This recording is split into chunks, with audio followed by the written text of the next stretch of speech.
For the time. Congratulations. Thank you. Curious, just on your background from a basketball perspective and coaching, who are some of the biggest influences that you've had in your life in basketball and in coaching? Yeah, I think of a lot of people that come to mind. Obviously, I went to college at Xavier and played for Sean Miller. Being in Western Pennsylvania, he was kind of a guy that I always looked up to and wanted to play for. His dad was somebody that I've known for a long time. He did camps around my area. So definitely Sean. Coach Dambrot at the University of Akron kind of revived my basketball career, transferring from Xavier to Akron. So I owe him a ton of credit. And then, just getting on board with Archie at Dayton and the assistants that I was able to work with there, coming to Indiana. And then this past year, I mean, my goodness, the staff that the university was able to put together with Coach Woodson and Thad Mata and Kenya Hunter, who I've known for 16 years, and Dane Fife and Yasir Roseman, and all the guys that I've been able to be with and around in my young coaching career has been phenomenal for my development. And I owe those guys a ton of credit for this position I'm in now. Dustin. Hey, Brian, congratulations. Dustin DePierac, Bloomington Herald-Times. If I read your bio right, you guys just had a baby, if I'm not mistaken. So Yep. What's this just whole thing been like? I mean, obviously, having a move within the program, being promoted to being a full-time assistant coach, again, after having gone through a year with a new coaching staff, a guy that you didn't really know before. What's this whole experience been like for you, I guess, emotionally, combining all those things together? Yeah, it's been emotional for sure. I had our first baby daughter on March 9th. It was Wednesday. And that was the day before we played Michigan up in Indianapolis in the Big Ten tournament, which I missed. And Coach was very gracious about that. And I was able to go back and forth the following games in the Big Ten tournament. And then the NCAA tournament hit. And then we figured out we were going to be in Dayton. We had to leave Monday. So unfortunately, I missed about 5 of her first 7 days of her life. Thank God for my great wife and my in-laws who came in, who covered for me. But it's been amazing. I mean, this is an absolute home run grand slam for myself and my young career. And I'm just extremely grateful to Coach Woodson and the rest of the staff who believes in me, and just beyond excited for the opportunity ahead. Tyler. Hey, Coach. Tyler Tashman with Inside the Hall. I hope you're doing well. How did Mike Woodson offer you the job? Was it in person, on the phone? What was that conversation like, and kind of what was going through your head during it? Yeah, I don't want to get into too much of the details, but I mean, I can tell you it was March 24th. It was Thursday. And there were some other opportunities that were presenting themselves to me in the college basketball world. And, I wanted to be transparent with Coach and let him know the developments of what was going on. And, I let him know via, text on the phone, and he called shortly after. And I just remember I was holding my daughter in my arms, and my wife was sitting to my right. And for whatever reason, I put the phone on speaker and listened to him. And, he offered me the job to bump me up. And like I told you guys before, it was really emotional, just, full circle 1 year ago, the situation with the previous staff, and then have an opportunity to stay on with Coach Woodson. And it's just been unbelievable. I believe in Coach Woodson at the highest level. He's an unbelievable coach, a really, really good man. And we had a blast this year. I think we accomplished a lot in his first year, and just extremely grateful and humbled to be a part of the staff here. Mike Schumann. Yeah, hey, Coach. Mike Schumann with the Daily Hoosier. I guess going back a year ago, I'm guessing there were times when you weren't real sure what the future held for you during the coaching change. I mean, how is that right? And how surreal is it to, over a year to be in the spot you're in now? And also, have you actually heard from Archie since you got the job? Yeah, I mean, just rewind a little bit, but it's been incredible 12 months, right? 1 year ago, to the date that he offered to bump me up, I was trying to figure it out. Arch got let go, and, I was kind of in limbo of what was going to happen, looking for other opportunities, trying to figure it out. Very uncertain time for myself and my wife at the time. And had some people go to bat for me here at IU, and I was fortunate to get the opportunity to work for Coach Woodson. And I feel like I was able to bring value to him in some areas that he needed.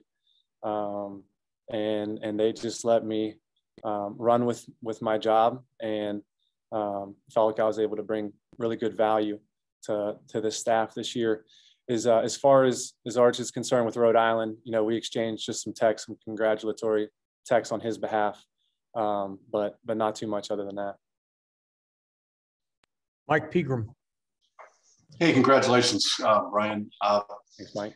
You get now the chance to really full-time recruit. Where do you think you already have built some good relationships? Obviously, maybe in your home state, but have you been able to build those relationships in Indiana and other places? Yeah, I think my specialty is the Midwest. I grew up in Western Pennsylvania. I still have a ton of close friends and contacts, guys that are my age that are now running AAU programs on all the different circuits that I've kept in touch with and have great relationships with. And then I go over to Dayton and was a graduate assistant for 1 year and bumped full-time there. Ran team camp for several years and plucked teams from within the state, out of the state, the surrounding states. So I feel like Ohio is another state that I have really strong ties in. And then moving a little bit further west at Indiana, where your reach is bigger. So I feel like the relationships that I've built in Indiana are very, very strong. And the surrounding states, Illinois, Kentucky, the surrounding states is kind of my, I guess you would call it the breadbasket. Tom Brew. Brian, Tom Bruce, Sports Illustrated, Indiana. Congratulations. One of the things that I think a lot of people look at closely with assistant coaches is the value you bring in regards to individual teaching and such with players. Tell me what you think your strengths are in regards to being a teacher in regards to individual skills and what you're looking forward to, especially with this group of guys in regards to diving into the summer to helping them get better. Yeah, I think the first and foremost is just the relationships that I've been able to build here with these guys for as long as these guys have been here at Indiana, I've been here. So obviously I haven't been able to be on the floor and teaching them like I was hoping to, given the NCAA rules. But, I was a guard. I'm not too far removed, about 10 years. So I can relate with a lot that they're going through, a lot that's going to be expected of them and asked of them. And, shooting the basketball, a lot of fundamentals, ball handling, things of that nature. Just kind of going back to when I was playing and knowing what skill sets are needed, especially now with Coach Woodson and how he wants to play. I think I'll be just fine in that area of teaching and being with those guys on the floor. And I'm so excited to get on the floor with those guys here in the short term. Alec Lastly. Hey, Brian. Congrats again. Alec Lastly from Indiana Rivals. You've obviously been around the game for a long time now, whether it's playing, coming up through high school, AAU, obviously on a few different coaching staffs throughout your professional career. When you look back to when you first got started in the game of basketball, what's one piece of advice maybe a younger version of yourself kind of would give to yourself now in terms of taking this next step in your career? Great question. I think the main thing is just getting out of your comfort zone and just working. I learned early on in my playing career at Xavier, we come out of high school and we're the best player, and come into a school, you think it's just going to be easy. And then you get to college and you get smacked in the mouth and you realize how hard it is. And you have to work extremely, extremely hard to play. And that's something that I've always stuck with me. It didn't really go my way at Xavier, which is fine. But it taught me a valuable lesson that you can't coast. You can never get comfortable, that you always have to work and continue to get better every day. And that's no different in the workplace. I mean, this is a highly competitive industry with a lot of great coaches that all are wanting the same thing, and that's to win. And I really don't think there's any substitute other than just coming to work every day, being consistent, and working really, really hard. Alex Bozich. Hey, Brian, looking back at your numbers from when you played at Akron, you were a really good three-point shooter. And something that's been an issue, obviously, over the last couple of years is three-point shooting with Indiana basketball. I'm curious, in your opinion, is that something that is more on the development side within the program, or is that something that needs to be better addressed through recruiting moving forward in terms of prioritizing shooting? Yeah, I mean, I think it's maybe a combination of both, right? Obviously you look in that in recruiting, you look at the numbers, and you want to see if it can translate at the next level. But at the same time, I mean, these guys on our team, they're really good shooters. And I think a lot of it has to do between the ears. And, it's a lot of mental, especially at this place where the pressure is packed. The shots mean a lot. And these guys want to perform for these fans, man. They want to win. No one wants to win more than our players, and they put in a ton of time. So I'd say it's a combination of them being, in a good space in their head, mentally. And also it's our job as coaches is to recruit the best talent and recruit skills that will translate from high school to college. Dustin. Ryan, I wanted to go back to something you said about just felt like you provided value with Coach Woods. And I guess, how much do you think you were able to sort of just, continue, obviously, like you said, not coast? I mean, as far as your just success with the staff, how much of it do you think was stuff that you were doing already? And to what degree, though, did you feel like you had to adapt? Or to what degree did you feel like you had to maybe change or find a more specific way to provide value for Coach Woods and staff just because he's a different guy? Yeah, it was good because I had to prove myself all over again.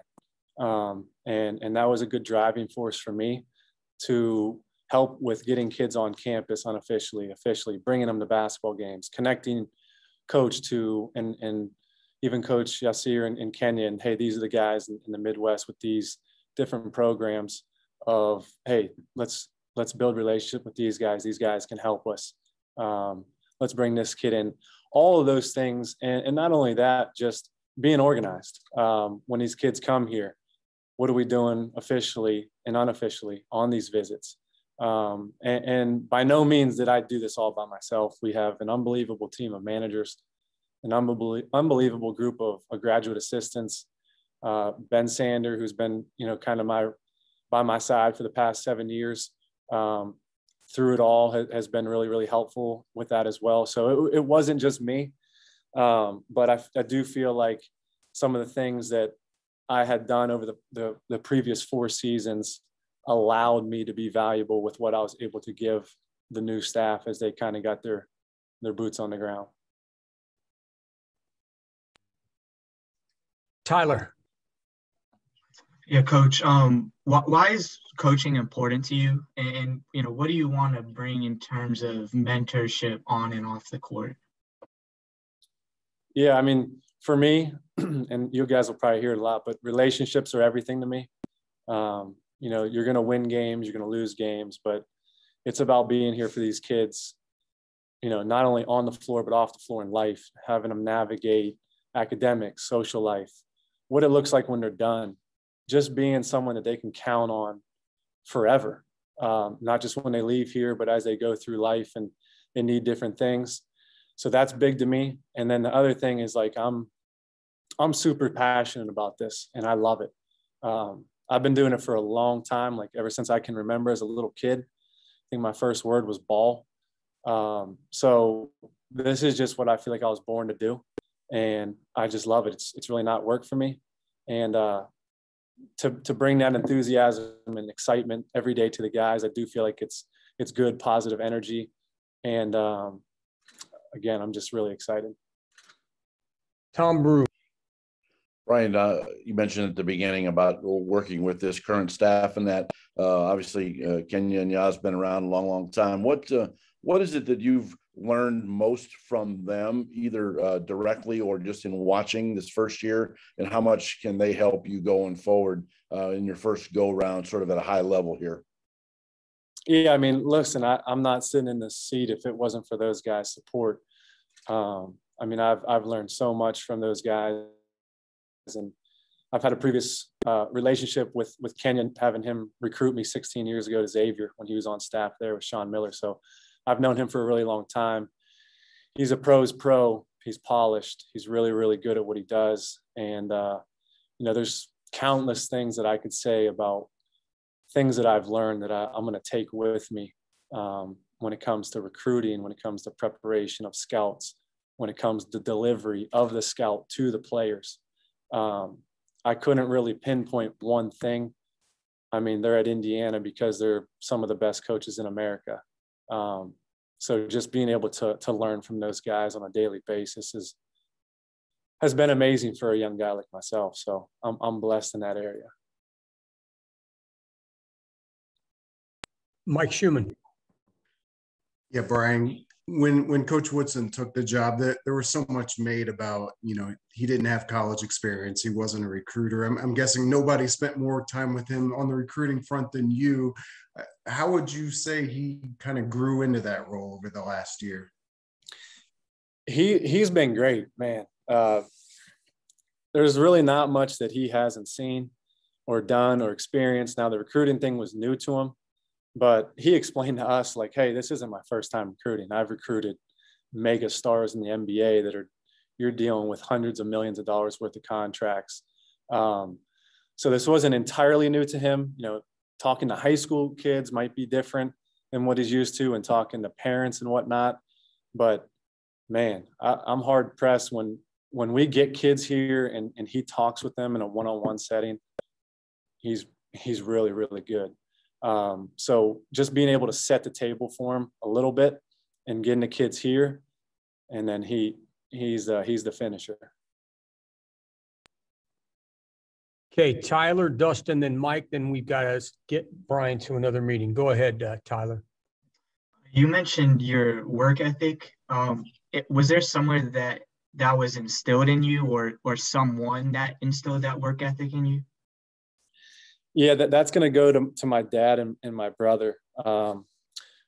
My dad he was a really good baseball player at Ohio University, and my brother played basketball in college as well. But they are very blue collar. You know, we're not the most talented guys in the world. My family's not. We're not the smartest, but we will work, and we're not scared of it, and we don't run from it. And we know that, you know, if you work really hard and treat people well, it's usually going to work out for you. And that's kind of what I've experienced in my young career. I see my brother in the medical sales doing the same thing, doing very, very well for himself. And then I watched my dad grind for 40 years in his business and do really well. So those are the two guys that I would give immediate credit to of where I got it from. Dustin. Brian, I want to go back to what you said about just setting the table for Coach Woodson. I guess, what was that challenge like? You know, like you said, obviously he'd recruited people before. He knew how to talk to people, but he seems to be pretty honest about the fact that NCAA rules were new, like the specifics of how this machine can work and can't work was new to him. But what was that like for you? Just how important was that part to your responsibility of, you know, just making sure everything in the recruiting sort of operation functioned it was supposed to, and making sure that worked for a guy who hadn't, you know, done that before? Yeah, I just say it just was a little bit more work. You just had to lay it out X, Y, and Z. Hey, you know, when this guy's coming in, this is the situation behind it. This is kind of who's with them. And just giving him a very clear and concise, okay, this is who they are, where they're coming from, what they've done, the relationship that we've built before you get in here. And, you know, there was really nothing else other than that, just my pre-existing relationships that I've had over the past 4 years that kind of just built, you know, just being consistent with your approach and kind of finding out who's who in the Midwest, and then them being close enough to get here and then get in front of them you know, coach finishes the job. Again, and you know, that's something that Coach Mott always, you know, told me to do is, hey, you know, you get them here, and then you've done your job, and then you let coach finish. Last question, Mike Peegram. Hey, Coach. It sounds like you had your hand in a lot of things. Being able to do, is it easier to make the transition from a support to a full-time assistant than it used to be? And what are the new things that you haven't been able to do that you will be able to do now? You know, it's all about the guy who's leading the program, and does he believe in you? And I think Coach Woodson believes in me. And I think that's the major thing. I do, you know, you look around the country, and I got a lot of good friends in the profession, and they go from ops to assistant at different places. And so I do think certain coaches in certain places that you can do it. I've seen at higher places, hey, you know, somebody leaves, you bring in another guy who's got something in the works on the side. So I've seen a little bit of both. I do think, you know, depending on the head coach, I mean, that's the only one who really matters. So if he feels like you can do the job, then I've seen it a lot across the country where they just bump you up from a support staff to a full-time. And remind me, sorry, I'm blanking on the second part of your question. Some of the things okay. New things. Yeah, the new thing. So in my previous role, I couldn't do anything on the floor. You know, I was pretty much just, you know, encourager on the sidelines, and, you know, couldn't do a whole lot. Now I'll be able to be on the floor and instruct and present scouting information, and, you know, present the scout from a team that we play the following day. All those things will be new, in addition to getting out from behind the desk. All of my stuff that I was doing from upstairs. And that's what I'm most looking forward to is getting out and seeing you guys at these AU events, and getting to be with families and recruits in their homes, and just building that relationship even more. So those are the two major things that'll change with this new role. Thanks.